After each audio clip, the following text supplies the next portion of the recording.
Deathly Hallows is the finale of 7 movies, 7 books, and I like to think of it as this great opera. Part 1 is the intimate half, and Part 2 is much more epic. This is bringing the entire series to its conclusion. If we find him, we can end this. The battle for Hogwarts is really a battle between good and evil. A huge theme throughout the 7 books and the films is the question, why fight? Some characters say, I'm not fighting, I have to accept the inevitable. And other characters say, I will fight till I die. This is everyone's moment to make the right choice and do the right thing.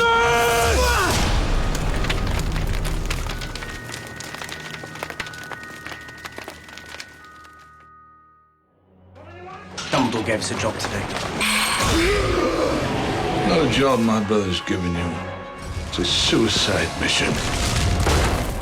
In terms of scale, I think the film is huge. This is the final battle for Hogwarts and the final battle for the wizarding world.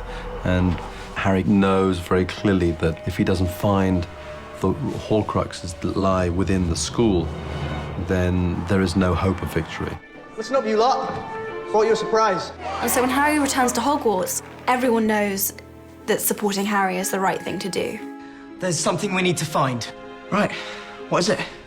We don't know. Where is it? We don't know that either. I realise it's not much to go on. That's nothing to go on. Ultimately, you're following the story of these characters, and I mean, I always personally love to foreground their dilemmas and their feelings within the story. Seems, despite your exhaustive defensive strategies, you still have a bit of a security problem, Headmaster. Oh, I was dying to do that fight between Dame Maggie Smith and Alan Rickman. I wanted it to be in a big, epic space. We moved it into the Great Hall. We've been looking back at Alan Rickman when he'd done some stuff in the Great Hall on the table.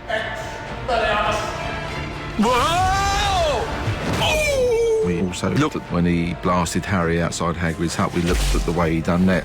So we've sort of given them a few big moves, but they put their own style into it. I love that Professor McGonagall got her moment to really show what she could do.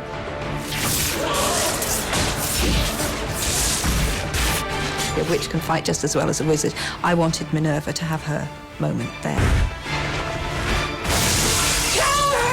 Snape flees, but the pleasure is momentary because Voldemort has arrived. Biggie. You do realise, of course, we can't keep out you-know-who indefinitely. That doesn't mean we can't delay him. I feel that all of the major characters have fantastic moments in this final cathartic battle. Neville is in charge of protecting one side of the castle. He's in charge of the wooden bridge with Ginny and Seamus and Cho. The wooden bridge sequence is a scary chase, and there's this lovely story of Neville thinking he's safe.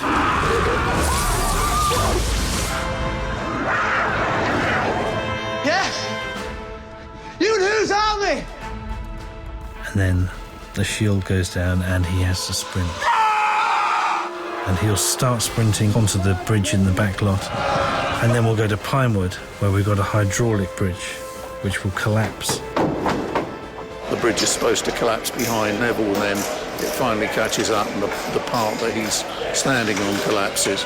So we've built a collapsing section that we can raise and lower at will and control the drop of and make it look fairly interesting as it collapses. So there's lots of stuff coming down, lots of beams, lots of tiles. But we have the ability to do it and then just hydraulically raise it back up and do it again. This is a big one for Neville, where he really shows exactly what he's been training all the guys to do throughout the year. And it all goes into this bridge explosion. And it's been tough, this one. We shot this one for like 4 weeks now. It's been lots of running, lots of climbing, but it's been fun, you know, you can see. It's when they take the support out, this is rigged up and that part of the bridge falls away. And we're going to be doing that in a minute with me on it. And so we've only got one shot at it as well, one go, so I'm a bit nervous about that, but hopefully we'll get it right. Purely full res with no special effects.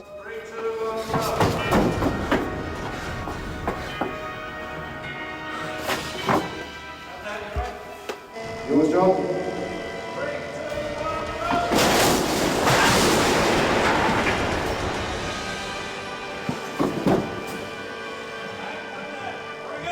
Anchor.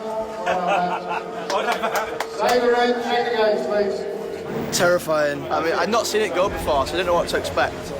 And just knowing, you know, it's our last day at Pinewood, we had to get it right, and we had one shot at it, so, you know, I was pretty nervous.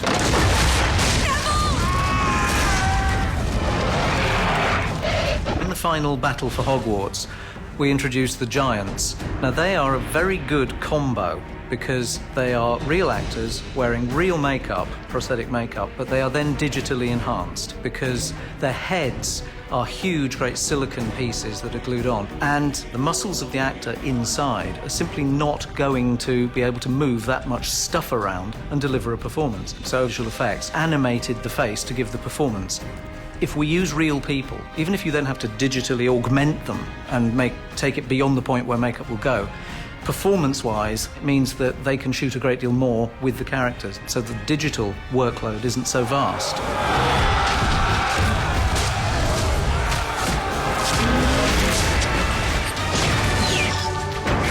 It's epic. There's only one word for it because a lot of the castle gets taken down, so it's a very messy time for the castle, literally.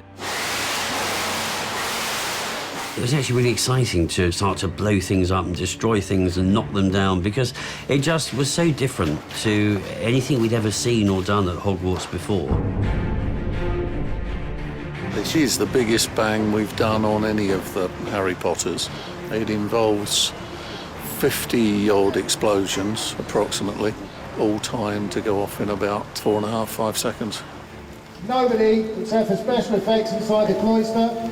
Nobody who needs to be in the court, anybody who doesn't need to be in the courtyard, inside the cloister, please. We've been working out here for the last 2 weeks, just wiring up, laying out the mortar pots and the groundwork for the charges. Obviously the pyrotechnics and explosives we don't put in until the last moment. Large explosions going off all the way around.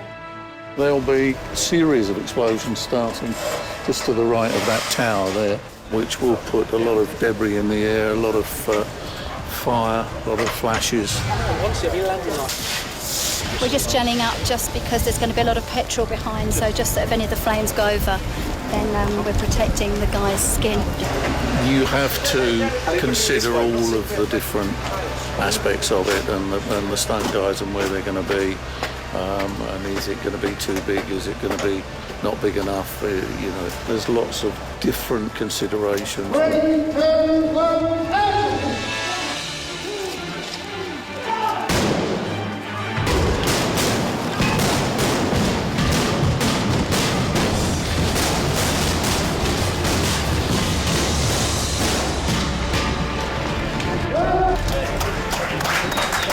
It's a one-take wonder. If we want to do it again, it's come back in a week, literally, because of the work involved in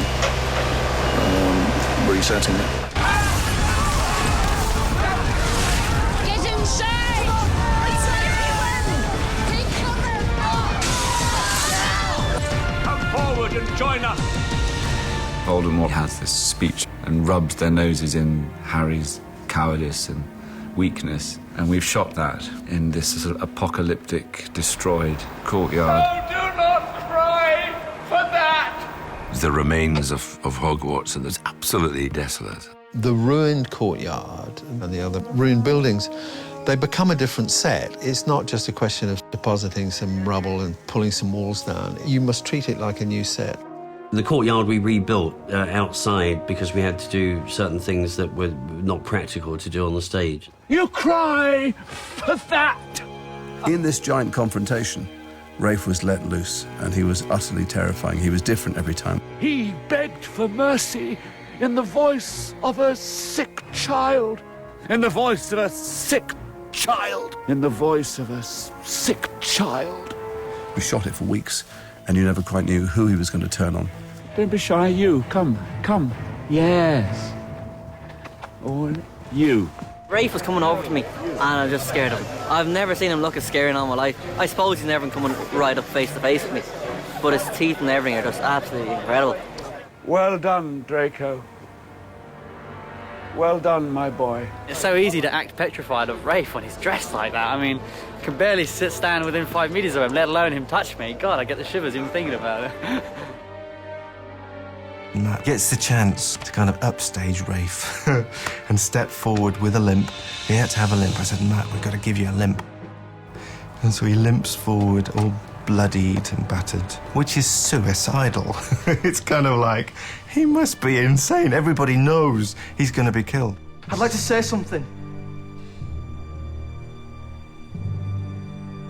Well, Neville, I'm sure we'd all be fascinated to hear what you have to say.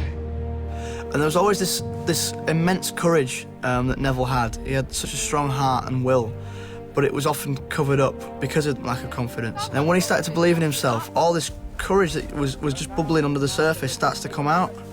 And he doesn't care about surviving this war as long as he does the right thing. Neville's sort of wading through all this rubble and stuff, looking at artefacts that have been from the demolished school, and he finds this, the sorting hat. And within it, there's something's glinting, and he thinks it's the sword of Gryffindor. And he sits there, he thinks, I can do this. I've been in Gryffindor for a reason. This is not over! Confringo!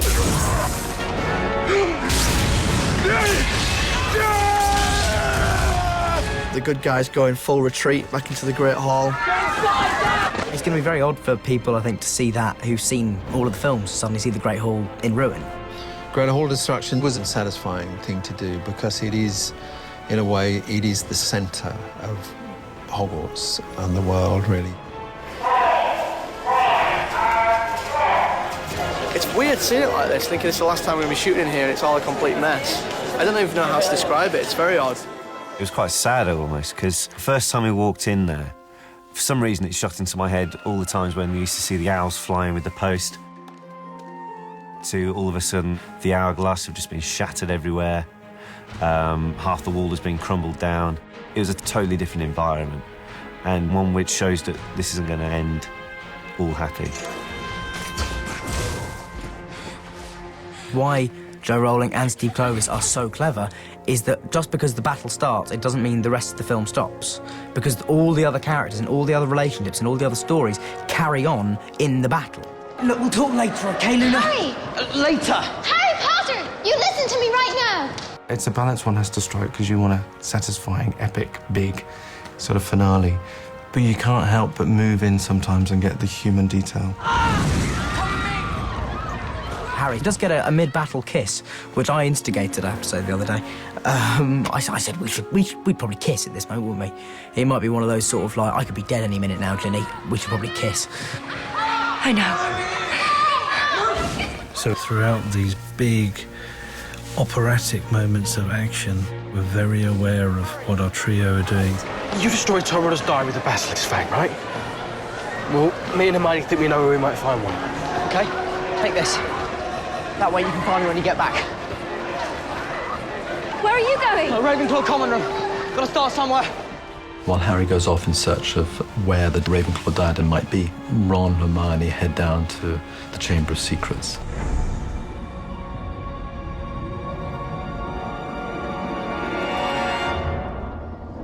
Chamber of Secrets from Harry Potter 2.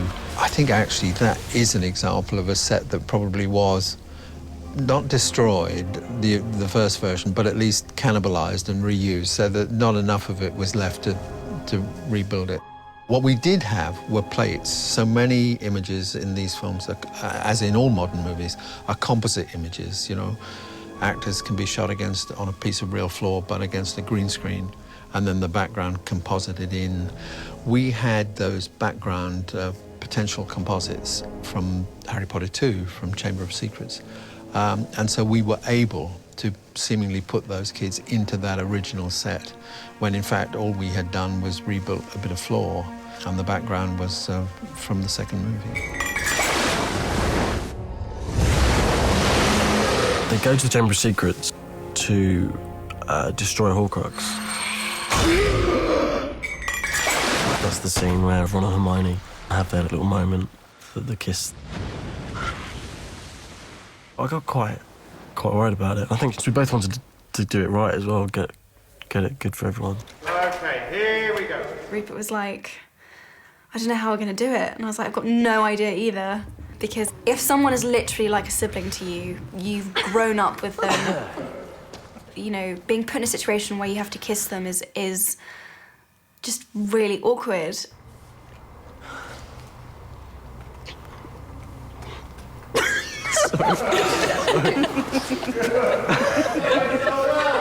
I said to Rupert, don't be Rupert, forget Rupert, just be Ron. Just let Ron take over in that moment. And I said the same thing to Emma, let Hermione take over in that moment. And it was just like, well, we're just gonna have to do it.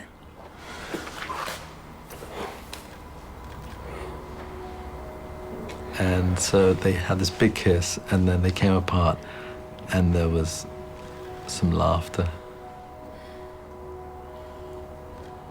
Because, you know, it was a little bit awkward. And that's exactly what David Yates wanted.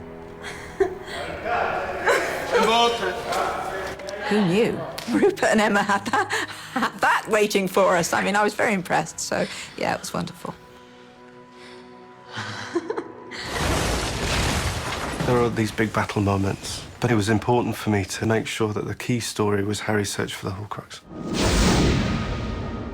There's a wonderful sequence in the Room of Requirements. As Harry and Ron, Hermione go in search of the diadem, and Malfoy and his sidekicks come in. What brings you here, Potter? I could ask you the same. In all the years we've been here, obviously we've seen some pretty amazing sets, but nothing for attention to detail and just grandness. The Room of Requirement this year was incredible. It looks almost as if Leaves dumped all their stuff into one room and this was left over, but it just looks too beautifully arranged. Stephanie and her team were buying furniture for weeks and weeks and months and months. I think we must have at least 2,000 chairs in there. Chests of drawers, wardrobes.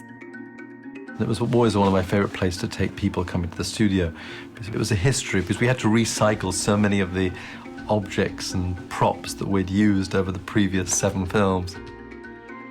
The chess set, chess pieces, the party dressing from Slughorn's party, all the trophy cabinet dressing. And I think it'll be fun for kids to recognise things that they've seen previously in films, and, well, it's ended up in the Room of Requirement.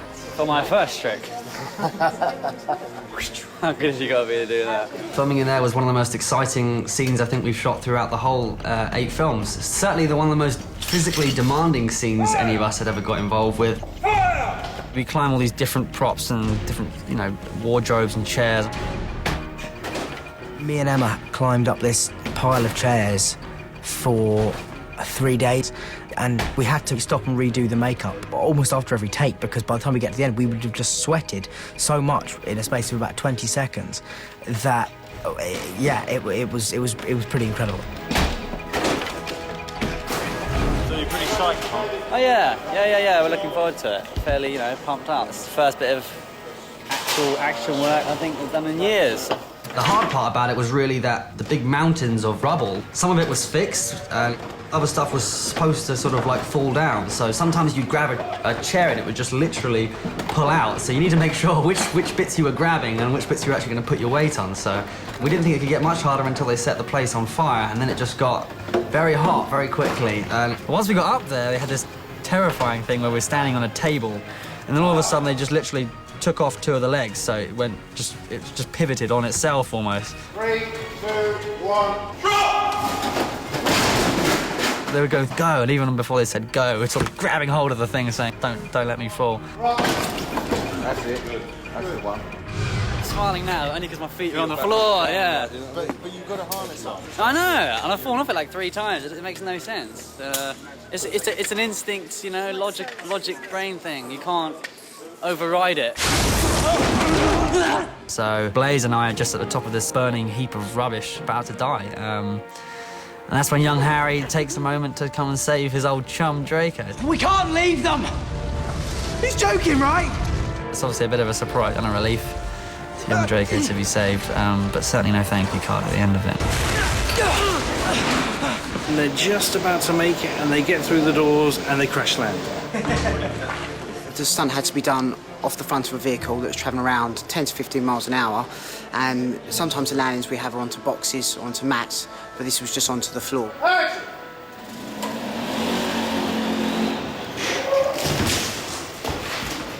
So it's quite an interesting job because you know you're going to have to feel it a little bit to get the right look of the shots. It's the first time, I think, in a Harry Potter film that two people have been on a broomstick together. We call it the rescue rig, and we've just had to reinforce the back of the broomstick a little bit so we can get two people's weight on there. Your turn, mate. A two-person stunt it's always more difficult because there's someone else involved, and so you're not just thinking about your own self-preservation, you're thinking about someone else as well. And there were so many variations. We had sometimes I had to go a certain direction and Martin went another, or we had to go together. So it was. This was probably one of the trickiest jobs we've done on the film, I think. And we're trying to launch so they just split a little bit, so they get as much roll on the floor as possible. Okay, we go once more. We wasn't going as fast as we were going to go, but it's always nice to start things slowly and then build up. So the second one, that's when we really started to pick up the pace and really, yeah, we got some good travel and some good distance because we had a certain distance they wanted us to travel, which was around 20 feet from takeoff. So, but by the by the second and third one, we were really starting to feel and get where we wanted to go. It is the moment within the battle that we see him actually save his nemesis of the last 6 films. Daniel and I have often talked about Harry and Draco as two sides of a coin, you know, both with different influences and different parental guidance. So I think if you actually got deep down to the roots of Draco, you probably would find out that, yeah, his heart does lie maybe slightly more on the good side. But it's never going to be black and white, so he's in the grey area in between, I think. Many of the characters live in a grey area. The people who we think are dark may not be as dark as we think. People who are light may not be as light as we think. Snape, we think throughout this series, is a force of darkness. Finally, in this film, you do find out where Snape's allegiances were. No one can know. The risk factor gets higher, of course, as the stakes get higher, and great storytelling like this eventually has sort of headings. So it's about moral values, and it's about redemption, and it's about loyalty, and I think, without giving anything away, in Snape's case, it's about a certain kind of courage, of convictions. Where does its true loyalty lie?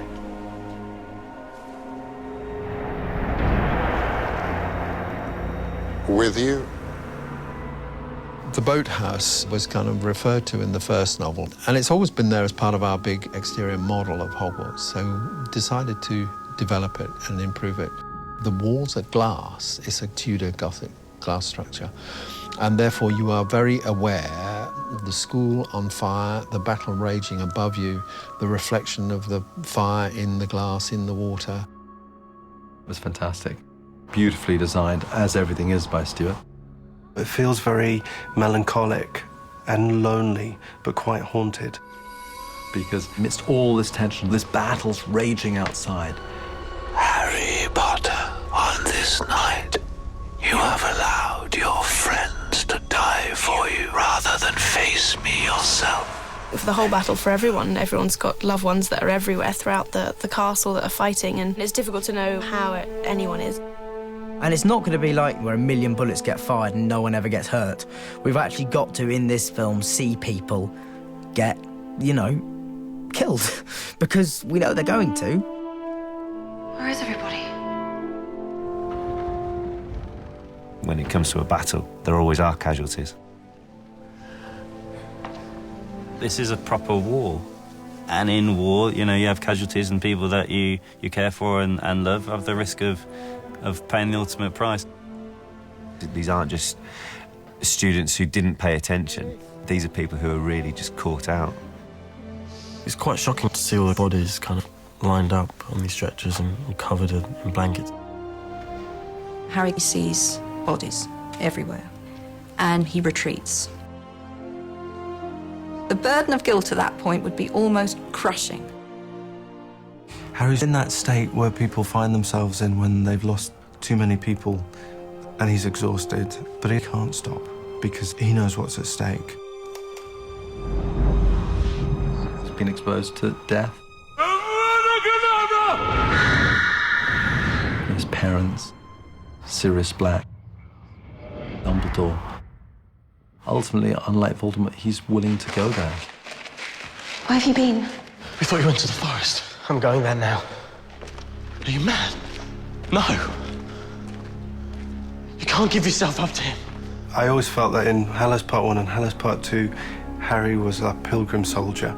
He'd lost so many things and he had a lot of belief. And in a way, the only thing that mattered was destroying the thing that has destroyed his life. He sort of wants it to happen. Not that he wants to die, but he thinks, OK, if I stay in there and fight, we'll all be killed. If I go in there and fight, I'll definitely be killed, and they'll probably be killed, but there's a small chance they won't be killed. There's something really beautiful about that he takes that long walk all on his own to save everybody else.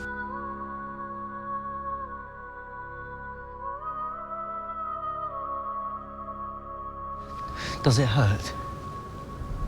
Dying? Quicker than falling asleep. Dan hasn't had much experience of death, so it's actually quite a push for a young actor to explore that. And what I would do on set is just sit quietly with him sometimes. And there are quiet words before a take where you would just try and evoke a sense of fear and emptiness. But Dan's got a very vivid imagination, and he brings that. So it's trying to tap into that, really. Harry Potter. The boy who lived.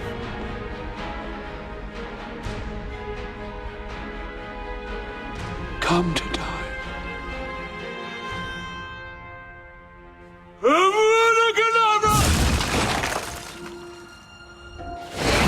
The battle for Hogwarts is really a backdrop to that fight that takes place between Harry and Voldemort.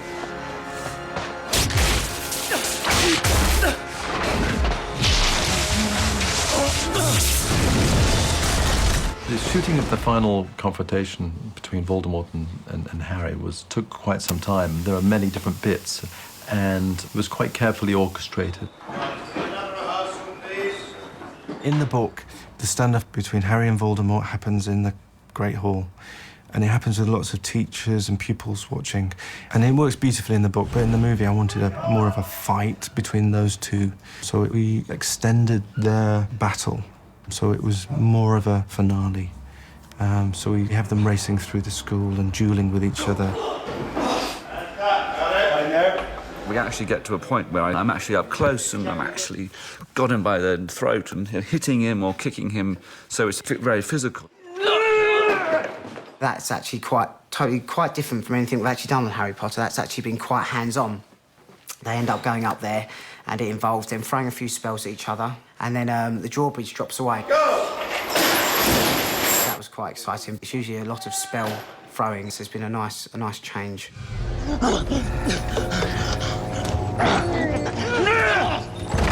Something we've been building to throughout this series is the conflict between Harry and Voldemort, and finally in this film we're going to see them going at it.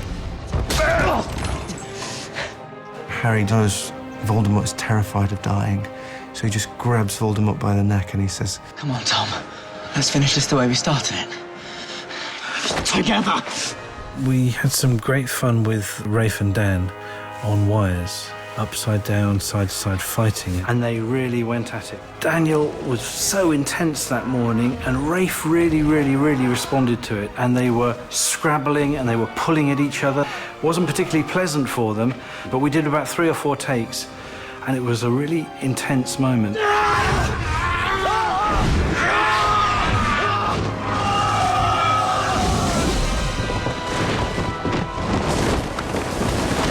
We're completely covered in filth and dust, and my face is bleeding from where Harry's hit me. And It's a massive moment for both Harry and for Voldemort, and it's their final duel together. They've fought many times before, and this is the final encounter.